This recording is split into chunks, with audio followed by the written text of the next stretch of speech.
Hey, how are you? Welcome to Collider Jedi Council. Kylo Ren knows his fate. Boyega, you know that guy Boyega? Yeah, he teased some craziness, and EA fumbles again. It's Collider Jedi Council. Welcome.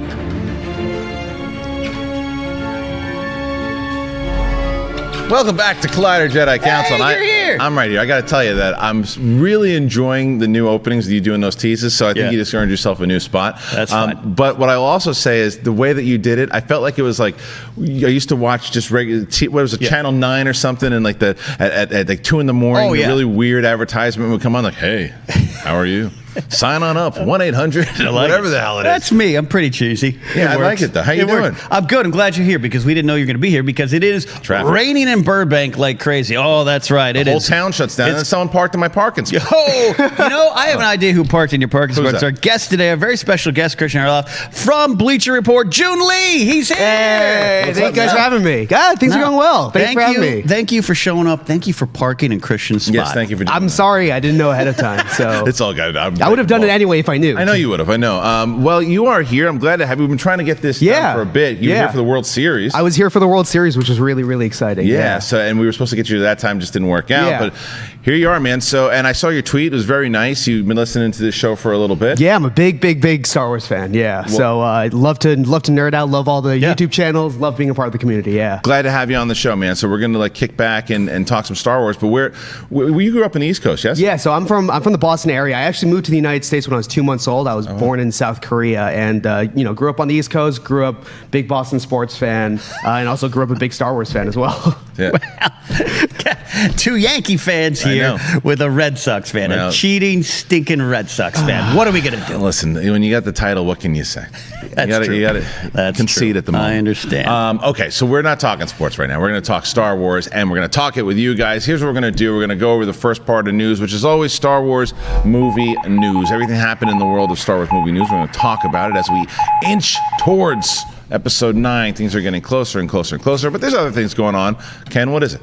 Well, let's start here with the upcoming Episode 9 picture. We got this little soundbite from Adam Driver. He was speaking with Deadline, and he was comparing the experience of working on the HBO series Girls to working on the Star Wars movies, and he dropped a little particular interesting note here. And he says, with Girls, there wasn't an end in sight, so it was fun to develop it as I went and to think about where it was all going. With Star Wars, I had one piece of information where it was all going, and that's where it has been in my head for a long time, and things are building towards that. So, of course, this is going to spur furious debate over planning and everything like that, and it seems pretty normal. What do you think? Listen, I've been very critical of the fact that I don't think there's really been there's been a plan from 7 through 9, so it is encouraging to hear Adam Driver say at least he knew. It could also mean another thing is the fact that J.J. Abrams is coming back, so the plan that he was given when he first started asking about his character and figuring in Episode 7 what's going to happen, and JJ had this kind of design of where he wanted to go. JJ comes back, and this is the plan continues for what JJ always wanted to do.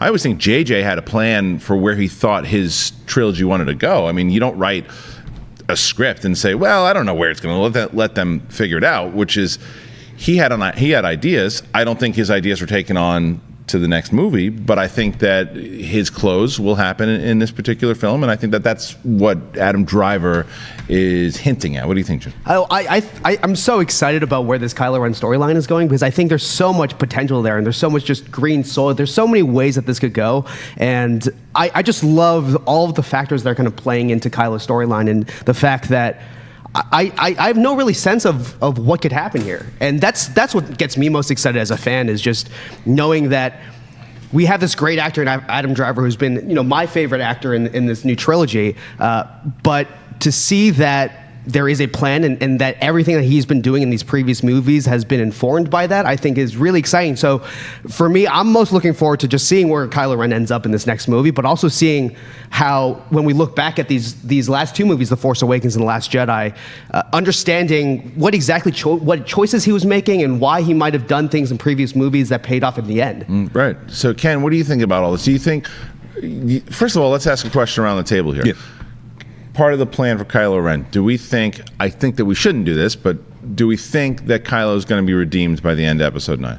I waver on it. And sometimes I want to just put my fist down and say, no, absolutely not. He made his choice Twice. several times over, right? Yeah. And I was rewatching in that tease. We had the throne. I was rewatching the throne room scene just yesterday. Yeah. And talking about Adam Driver is, I think, and I can say he is my favorite actor in this. He's a Juilliard trilogy. guy. He's good. He's a legit pro. He brings so Awesome. much. Did you watch Black Klansman and see what he did in that movie? And I watched the first season of Girls, and he's so good. I remember thinking, okay, that's the guy, that's the villain. This is going to be different, and it is. And in that scene alone, I love when Ray turns around and uses the name Ben because she throws the light, Ben. That's how Ben ain't home, and it's Kylo, and this is happening. So I don't know. I really don't know, and I don't know which way to go. Yes or no?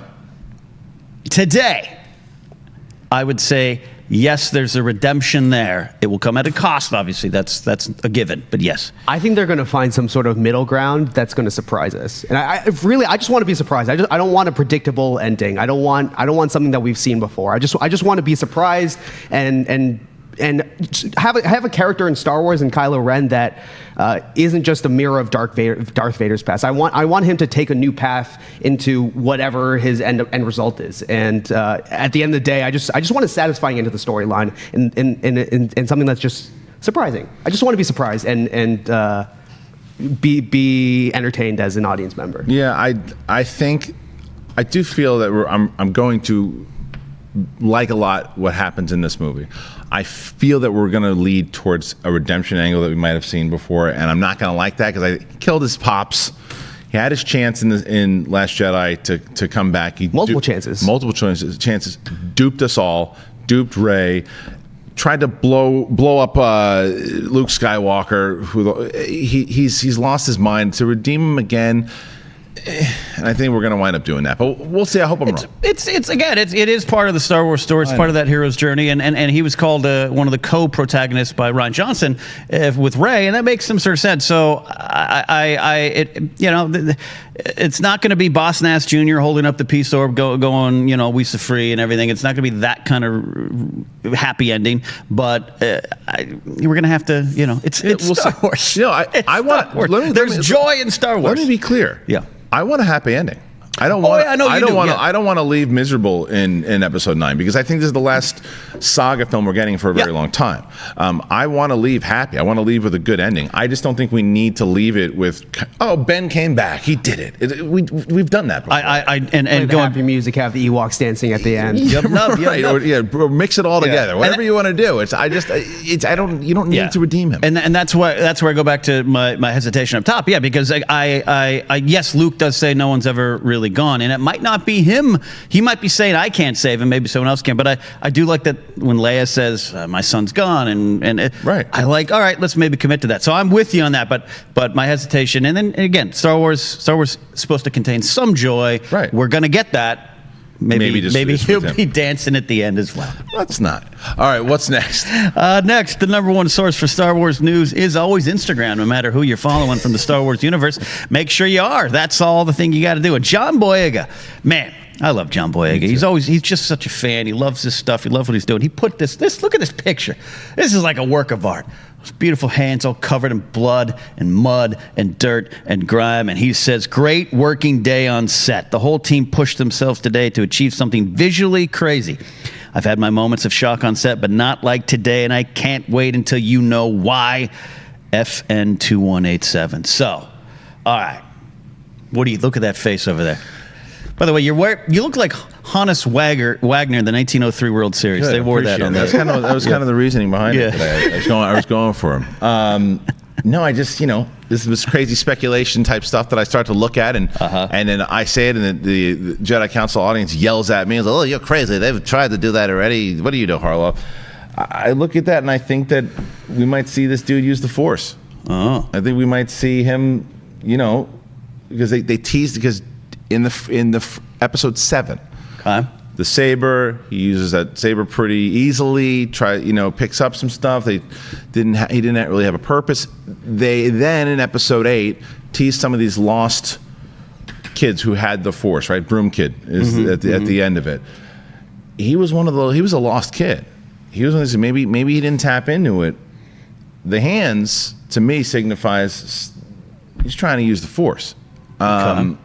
I wouldn't be surprised if we see Finn come back and there's some Force stuff with Finn. Wouldn't be surprised. There's been a lot of speculation about whether or not they're going to be on like a forest planet in this next movie, right? Yes. I mean, I wouldn't be surprised if this is just like some crazy explosion in the dirt and there's some sort of trench warfare happening.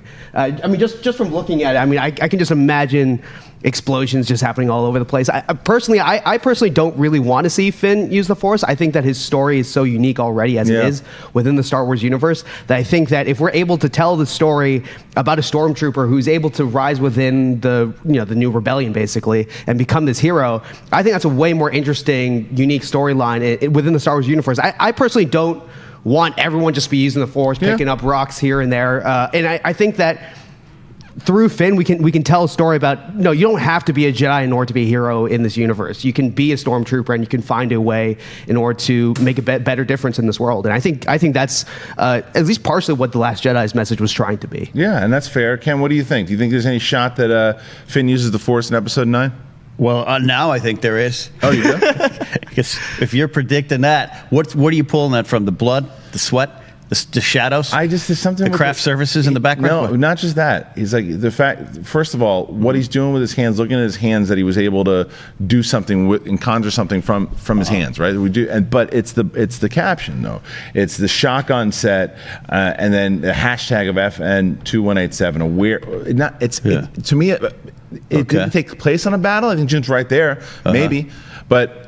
He's been in battles before. What's the hashtag of the something shock different. And awe? Yeah, what's so shocking about that? The hands emojis up too. That's what I'm saying. Like, so it's like there's something, and look at the eyes of looking towards the hands of what does that mean? Okay. Because when someone does something like think about Episode 5, right? Luke or.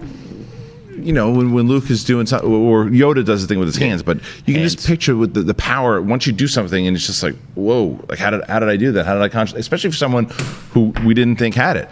The other reason why is what a way to. I think he was criminally wasted in Last Jedi. Wasted. Finn was my favorite character in The Force Awakens. Because it was really his story. If you think about it, we find Rey, sure, but he's the guy. He's the key in. He's the one.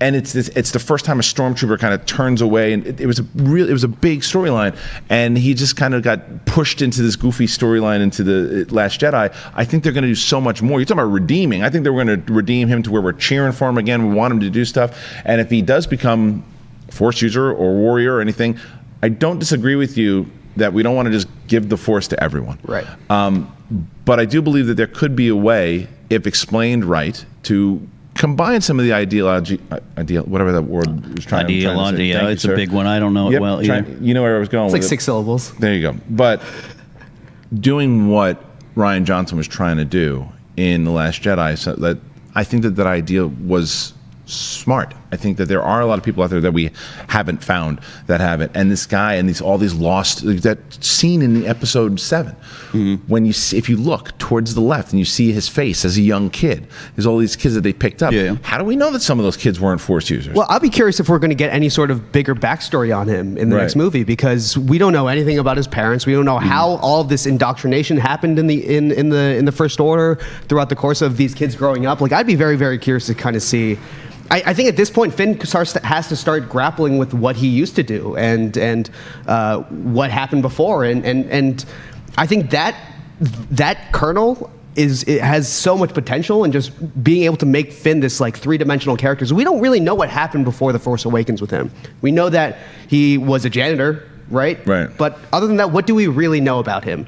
And I think that as Rey kind of discovers his past, as Kylo starts to discover his past, I wouldn't be surprised to see just learning more about how this guy became who he is. Right, a little bit more history on him. Everyone's talking about Rey's history. Because there has to be a reason why he decided to leave the First Order in the first place. We still don't know what led to him deciding to leave, We know that he left, and we know the events that led up to him leaving, but we don't know what was kind of brewing inside of him throughout the course of this time that was leading to him making this kind of decision. Because this kind of big life decision just doesn't happen overnight. Right. They don't. They cover it. They do cover it in like Jason Fry's leading up to it in those books, but not on film yet. Right. We don't. The majority of the audience does not know kind of the process that he was going through. Ken, you think we'll see any of that?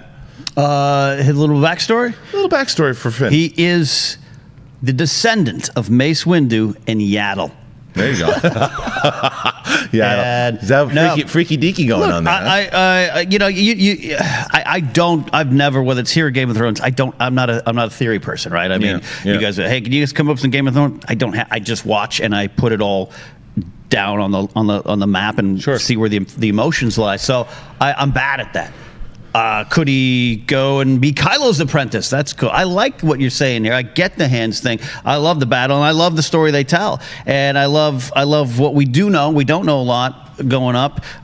We know from before the Awakening, he was a prized student, so to speak. Yeah. Phasma actually kind of had a lot of hopes for him. He did some bad things or whatever. Now he's a janitor, and then he has fear. He's afraid. He runs more for that, not to switch sides. He's afraid, and he's going to get in trouble. So what was leading up to that? That he couldn't stick around is very interesting to me. Could the hero's journey be his journey? It could be part of it. An adult onset Jedi skills could be something different, and I'm fine with it. Again, like I keep saying, you give me something crazy, but you give me a great emotional and logical journey to there. I'm going to be on board for anything. Yeah. And Finn is a great character that a lot of people love and take inspiration from. So hey, put the pedal to the floor. At the end of the day, I just want satisfying ends to these emotional Agreed. arcs. That's all I want out of these movies. I'm not I'm not a big of a theory person either. I just kind of take it as it is, Yeah. and I just want to see these characters that I've come to really, really love over the last few years, just to have satisfying endings in one form or another. Well, sure. That's the ultimate goal. That's what we're striving for.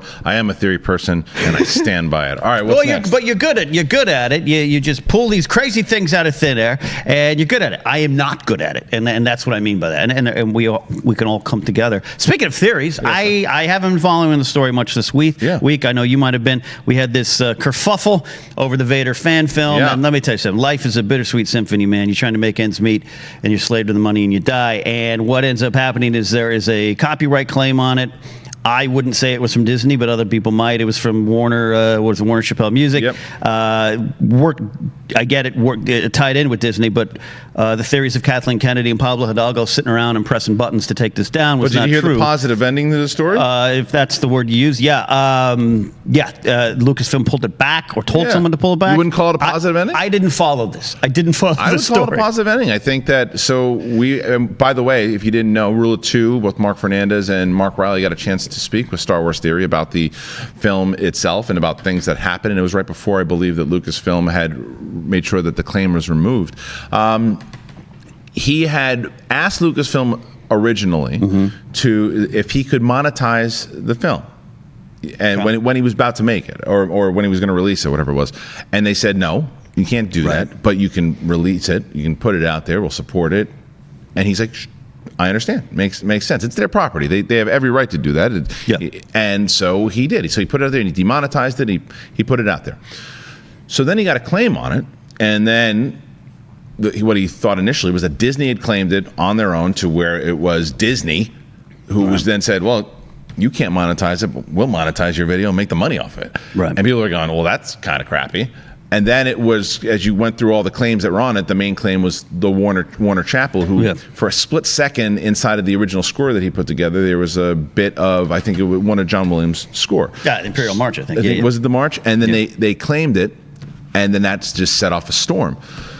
So the good and the positive news of it is, as all these claims came through, because Disney Music was part of one, there's like 7 it was listed. claims. It was listed. Warner was the initial one, or the main one. Lucasfilm said, no, we support fan films. We've always supported fan films, and we don't want to monetize the fan films, so take those claims off. And Lucasfilm did right by this guy, and did that. But I also think that, and I might be wrong, and he's going to be on Rule of Two, and they'll ask him about this too. I do believe that he was monetizing in some way, not from the film itself, but I believe he did like a lot of behind-the-scenes videos of making the thing that he did monetize, and they did really well. Yeah, I was watching Hello Greedo's review of it, and he's like me. I didn't really see a lot of them, but I guess he did. Yes, I think that he did. So I don't know. That's a question that they can ask, but I think that it was. I do like the videos that he made, because I don't. There was never hate inside of any of this stuff. There was concern. I liked the way he presented himself. There are other people out there who do videos that just spew hate and just have one point of view, and they just like to get the angry army behind them. As where this guy didn't do that. He made valid concerns, things that he did, and it ultimately worked out for him because he handled it like a professional. So kudos to everyone involved in that particular story. So that was. Did you get a chance to see the Vader film? I did get a chance to see it. For me, seeing that kind of stuff and seeing people be inspired by the Star Wars universe to make that kind of stuff is so. I mean, that's what you want as an artist and a creator. That's all you can ask for, is that people get so inspired that they want to create their own things. And so to see people in the Star Wars universe, this situation has clearly been a kind of a mess over the last week or so. But just to see all this kind of turn out well at the end that's all you can ask for with these fan films, in my opinion. Absolutely. So it's back up or up? It was What's never. the end? They never pulled it down. Okay. It was never pulled down. It was his biggest concern was, I'm not going to monetize this thing. Gotcha. I'm going to listen to you guys, and I'm not monetizing. And then they were making money off of him. It's one thing. It's one thing when you monetize it, and then when you're using someone else's copyright, they go, well, you can't do that. We're going to monetize the video. We're going to take over the monetization. But this was a demonetized video that someone manually went into and said, well, no, we're going to make some money off of that. If you got millions of views, we're going to take all the money off it. And Lucasfilm's like, you can't do that. Right. At the end of the day, I hate when all this money stuff comes into this, because at the end of the day, I like viewing the stuff as maybe as pretentious as it sounds, as art. And that's, for me, I just love the storytelling in all of this. And so I want all of the money, and then ideal what I wish we didn't have to make money off of any of this of this stuff, and I wish that all this legal stuff didn't have to come into play. But obviously Disney wants to protect Darth Vader, because Darth Vader is Darth Vader, and they want to make sure that Darth Vader isn't doing crazy ass things in a fan film. I think it's more of this time around. It was more about Warner Chappell saying, we want some money. That's really what it was. There's no doubt about it. Music publishing is. Yeah. They'll get you. The music is. They'll get you like that one little thing. So anyway, I'm glad that it tied up. I think that Lucasfilm did the right thing here by stepping in and helping this guy out, because it's. He said he's gonna do a second one, and there'll be more of an interview. Go back and listen to the interview on Rule of Two, which is on the main channel now. By the way, it's on. You can find it's got its own playlist, Rule of Two, and then next week he's coming in studio to be in with the guys. So make sure you check that out. All right, Ken, what's next? Next up, we have a story here. Cody, you got pictures of Mace Windu? It's right behind you. I don't look up much. Well, that's Mace Windu. Yeah, this is a story, but we kind of heard this before. Sam Jackson, promoting what's he in Glass 2, The Awakening. He said, he would love to do Star Wars again. All they got to do is call. He said this before. He loves the character of Mace Windu. I love the character of Mace Windu. So it's not surprising. What's he going to say? No? He's the most. They just came out. He's the most profitable actor of all time. And those Marvel movies help a lot. They sure do, and so the Star Wars movies. He's been in 3 of those. He's been in 3 of those. He's been in all those movies. He's been in tons and tons of movies. So why wouldn't you want to add to that? Right. Plus the fact, Mace Windu, I still think there could be more of a story to tell if you go back in time.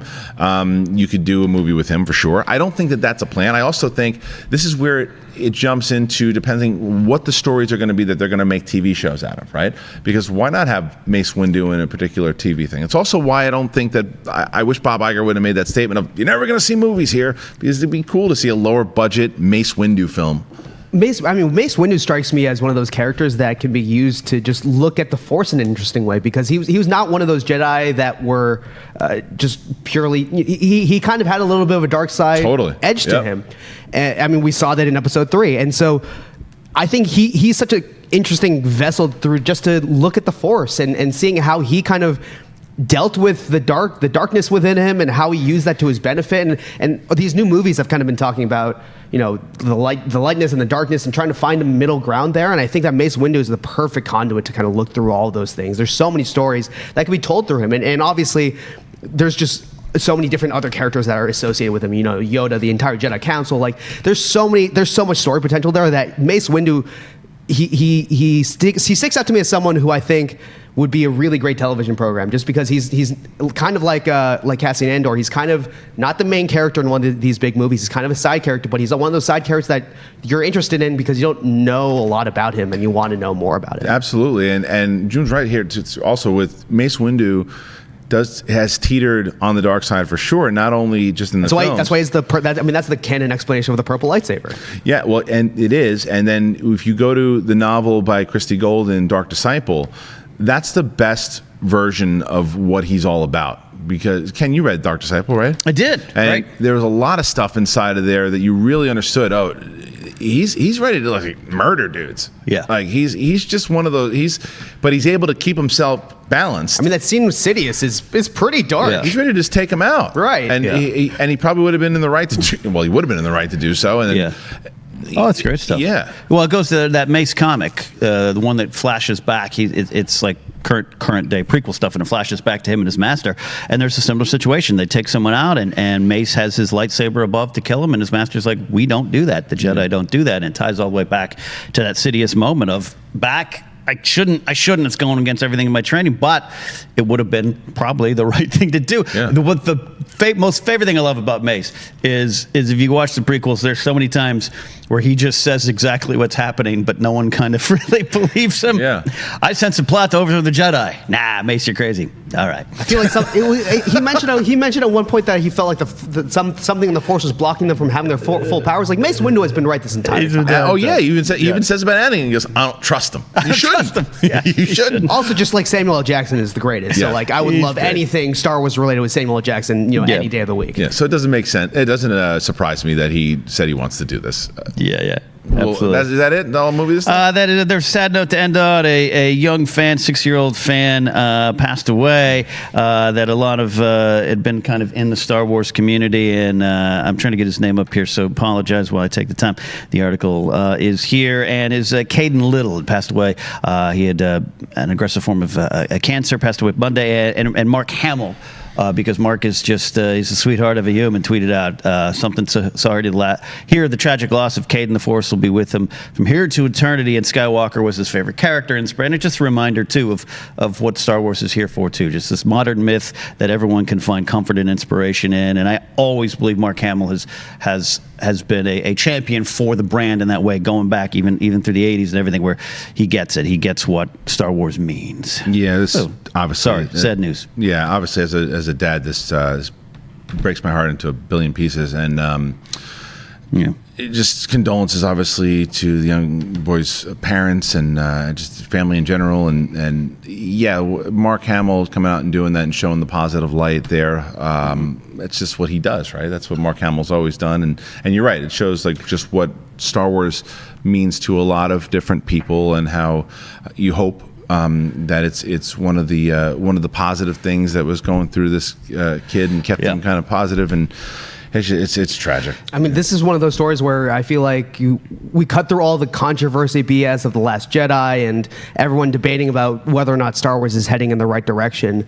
And it's stories like this that really remind you to take a step back and look at the big picture and be like, these stories have an amazing impact on so many different people in so many different ways, and that's what makes it incredible. And that's why we all care about it at the end of the day. That's why I love about Star Wars is that, for me, it was like playing with creating my own wars with my friends growing up, and kind of unlocking our imaginations and making us really feel like kids. And that's what I love about every single opening night is that, you go into a Star Wars movie theater and you're surrounded by all these adults and kids, and everyone just feels like they're 5 years old again. Yeah. And the stories like this just give me a moment to sit back and reflect and ignore all the controversy around these movies and enjoy what we have. Well said. Okay, now going to try to transition as peacefully as we can into the next section of the show, which is what's the deal with canon? That's right, everything happening in the world of Star Wars that connects to the movies, TV shows, video games, whatever it might be. We're going to talk about it. Ken, what's going on? First up is this news that EA has canceled the open world Star Wars game again for the first time, for the fourth time.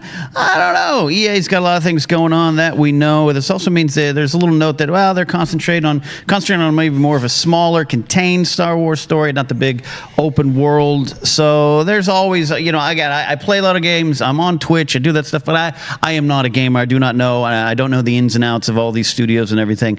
I am simple and dumb. I see something on the screen and I play it and I go, I like that.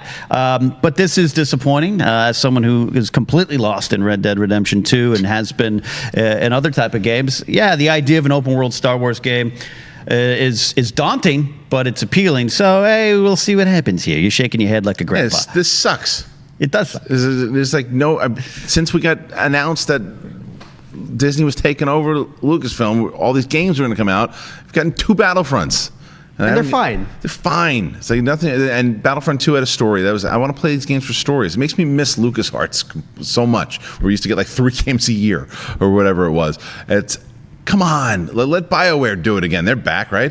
Put Drew Karpyshyn on another game. Let's get another Knights of the Republic game. I understand that's easier said than done. And I'm not going to pretend I know what goes into making games, because obviously there's just so much. But the Visceral game gets canceled. This gets canceled. All the games that I want to play, they're getting canceled. And it's like, okay, well, I guess we'll just one day it'll come out. I'm not going to believe that any video games are coming out until it's on the shelf. You know what I would love is a GTA style like Boba Fett bounty hunter open world game. Funny. Well, funny you said it, because in reading a little bit deeper, this is what this open world game might have been around. It's not necessarily Boba Fett, but you're a bounty hunter, or someone on the outside of Mandalorian? organizations. Right. Yeah, Mandalorian, going around and you could go to planets and search those planets. It reminds me more of Mass Effect than something like, say, Red Dead or Assassin's Creed or even GTA. So we'll see. Yeah, with Fallen Order, I'm very much looking forward to Fallen Order, but when it's on my console and I'm playing it, what's going on with that game now? They mentioned it. They said, no, everything's everything's fine here now. We're fine. How are you? Yeah. I think it's still going on. But again, I'm like you. That's what I'm saying. I'm like you. At this point, is that the one that's next? Is that going to fall out? Yeah. No pun intended as well? It's like, I don't know. It's just a bummer. It's a bummer. It's like more games that I'm just, give me some Star Wars games. It's like, there's so many different video games. Like Red Dead Redemption, there's 2 of them. Yeah. There's 2 of them, right? And that's a Redemption series. Yeah. Revolver doesn't count. But there's 2 of them. Yeah.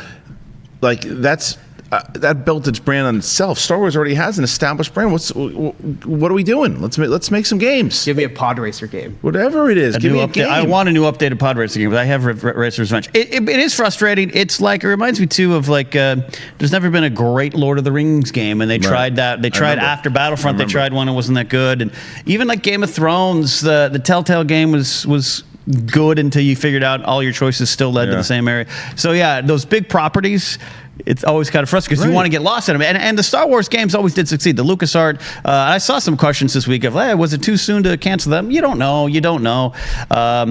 But yeah, there was a lot. I got lost in TIE Fighter, Dark Forces. A lot of people love that game. And of course, the Old Republic game. Force Unleashed was a great game. Force Unleashed was fun. Yeah, absolutely.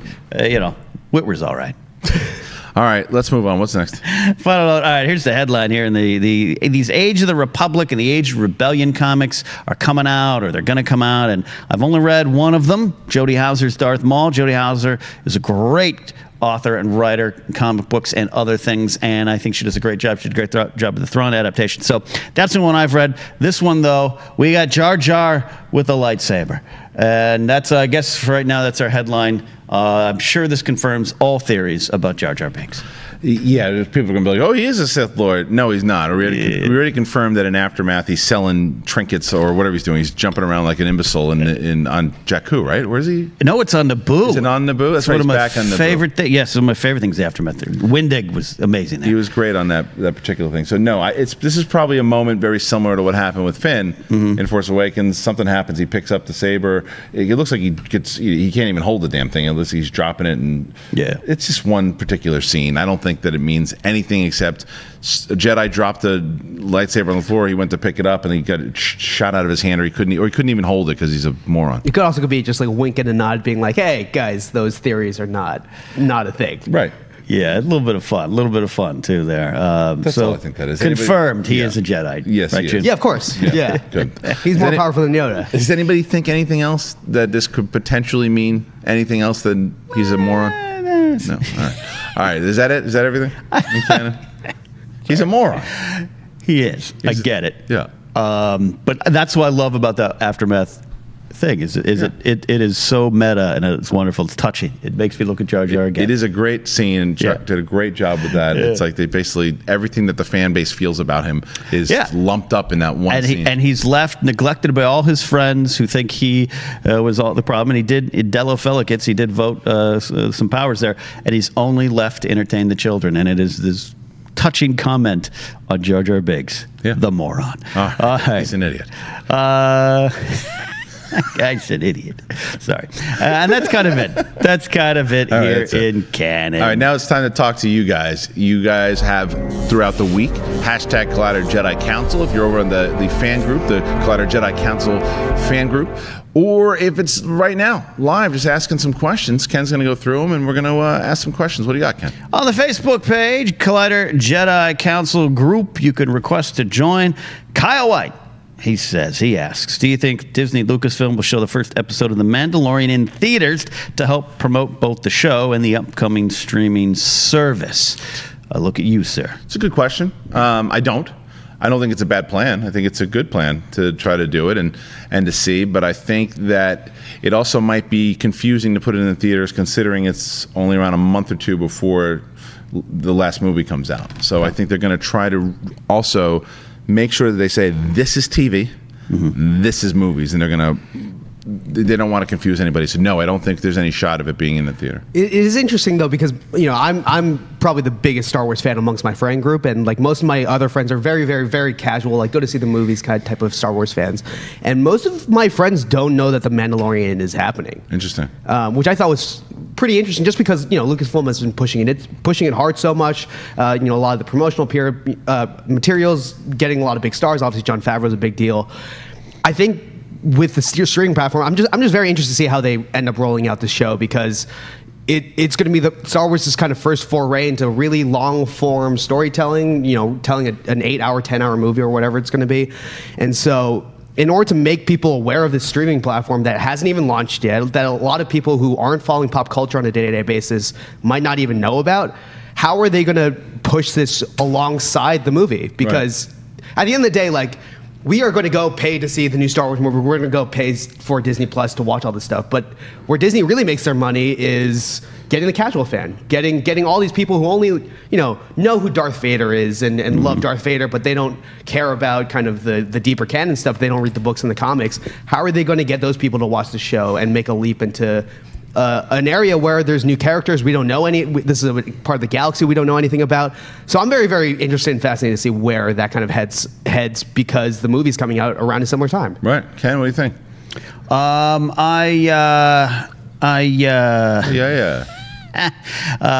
was the question? Where'd you go? I was looking up the next question. Sorry. I produced the show on the fly, and I apologize. Welcome Hi, back. Good points. Welcome I back. agree with you. I'm embarrassed. I'm embarrassed. Sorry. I will say. Do you think that Mandalorian should be in the theater? No, absolutely. Because talk. we saw Game of Thrones. Good. See ya next weekend. Bye, Cody Hall.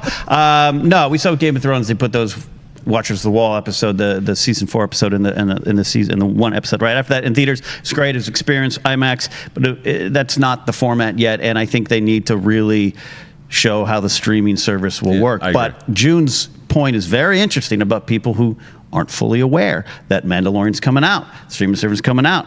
That is something you have to be aware of. Tell people about it, but I just don't see them doing that for this. I think there's other ways that they're going to promote too.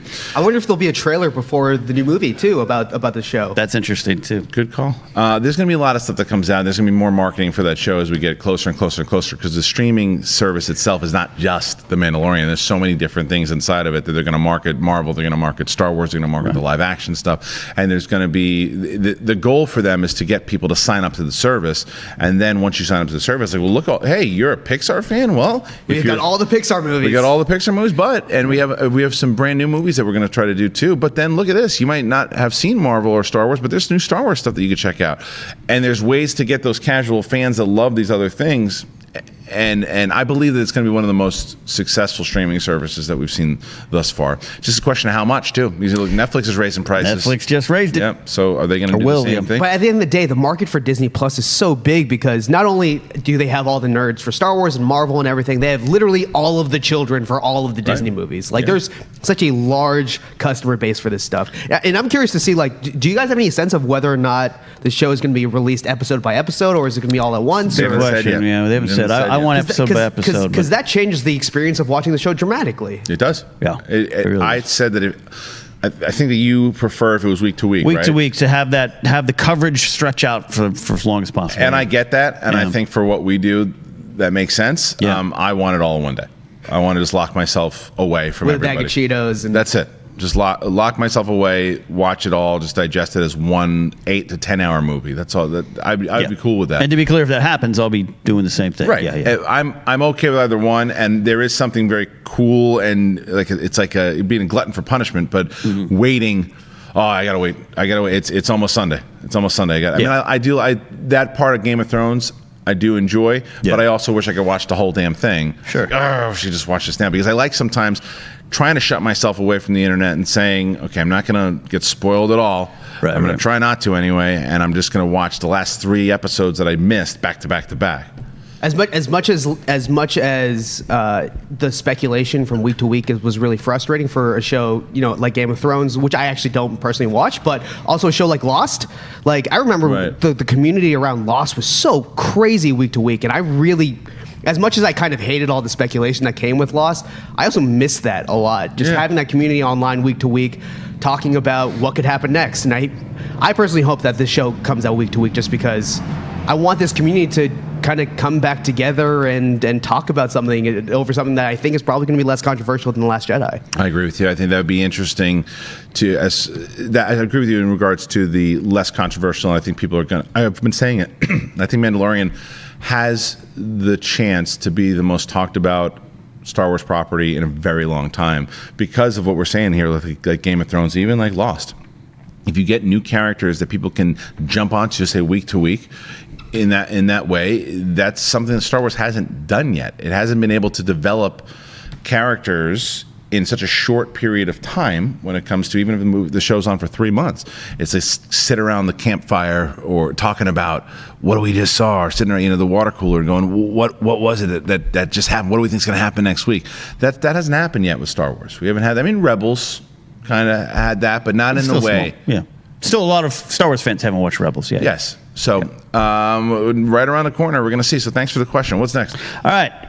I want to go back to little video games because I know you being kind of an old Knights of the Old Republic fan. I'd love to hear your thoughts on this. I don't know if you played that game, June, and everything, but it's something. It's not specific about that. Sean Galuli says, hello there. I was wondering if you had any thoughts on how the creators of Jedi Fallen Order, so let's just assume everything's good, it's coming out, how they should handle the game's protagonist. Should they go the Revan approach and let the player decide everything, or they should go the Kyle Katarn route and establish a well-defined, fleshed-out character from the start?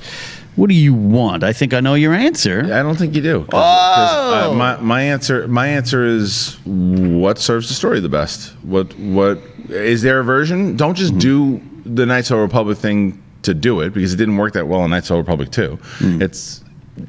Are there 2 defined stories of if I make this choice I can go here, or if I make this choice I can go here? That's very intriguing, and I love that type of game because it really means you can play 2 games.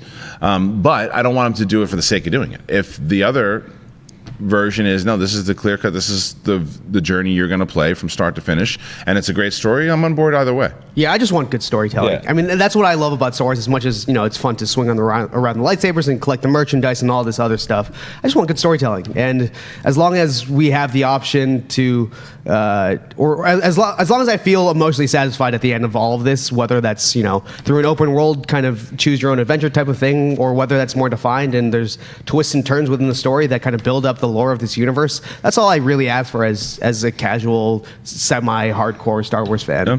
Ken?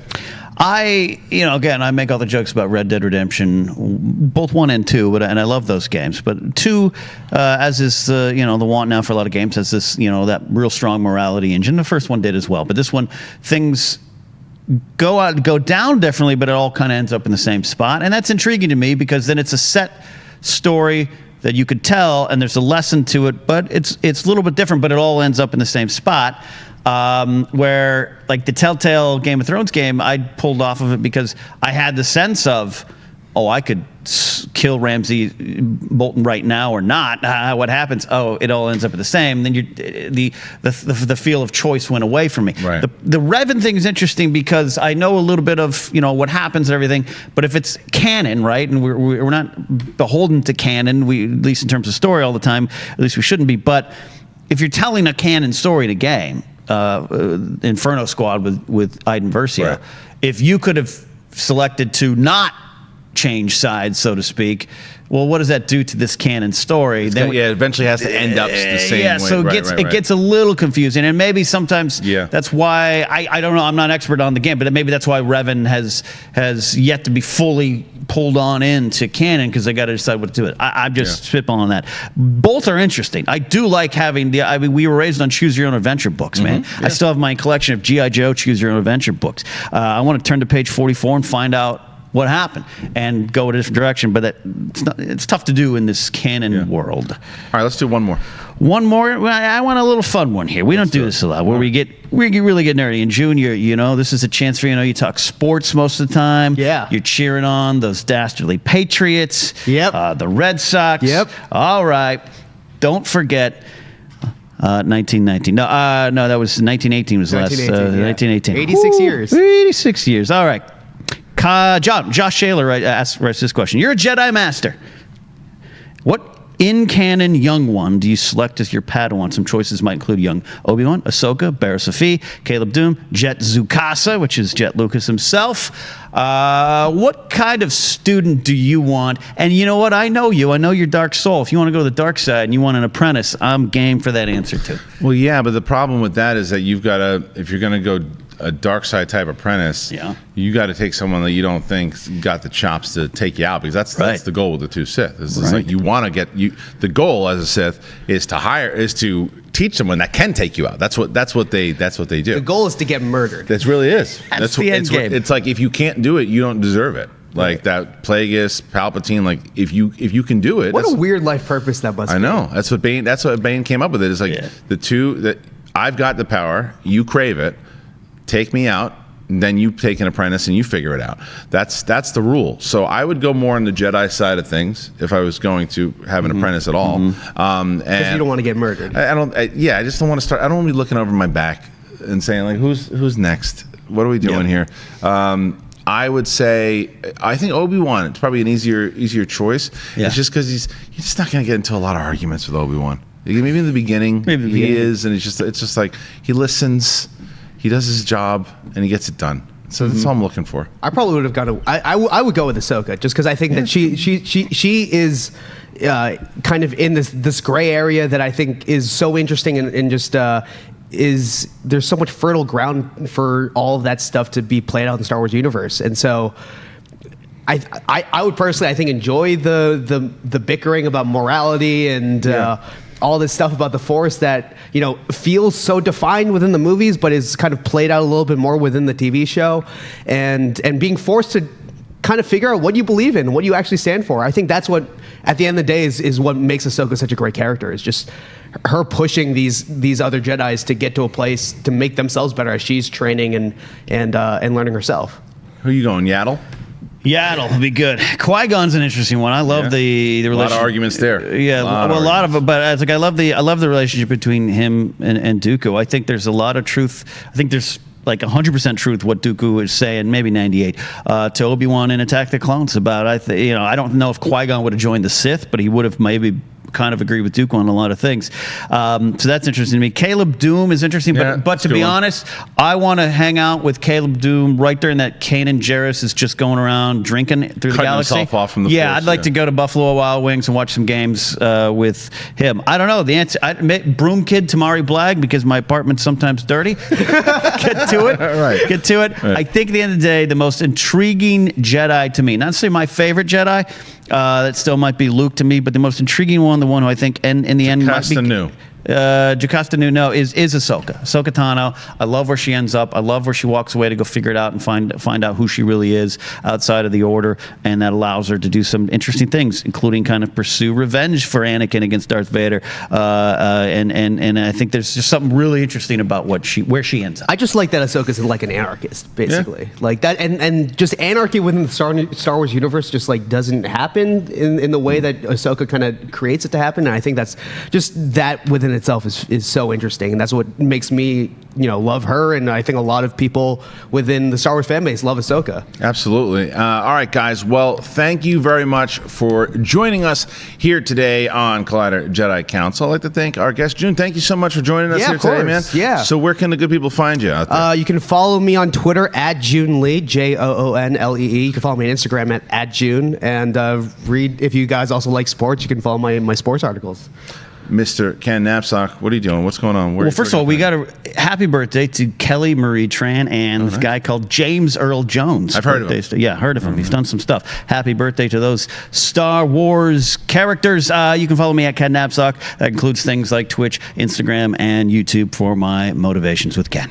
Same with me. You can find me at Christian Harloff, and lots of stuff going on in the world of the Schmodown. If you go on over to the Schmodown channel, we have the awards that we shot at the Comedy Store January 25th. We're going to be in New York on January 26th. Sold out show, sold it out in like 3 days. Lots of great things. You can live stream that show. There's a way to do that, so that will also be listed there. Dan Murrell versus Ethan Irwin. Check it out, and subscribe here to Collider Video, and go to the Apple Podcast or Spotify now. We're over on Spotify, Jedi Council. Listen to us, do the whole thing, leave some comments, be nice people, and may the Force be with you, always. Hey everybody, Mark Ellis here. Thanks for watching this episode of Collider Movie Talk. You want to watch more? Then click up here, or you can click right here for more great content from Collider. And if you haven't subscribed to Collider Video, do so right now and share this vid with your friends. Thanks for watching.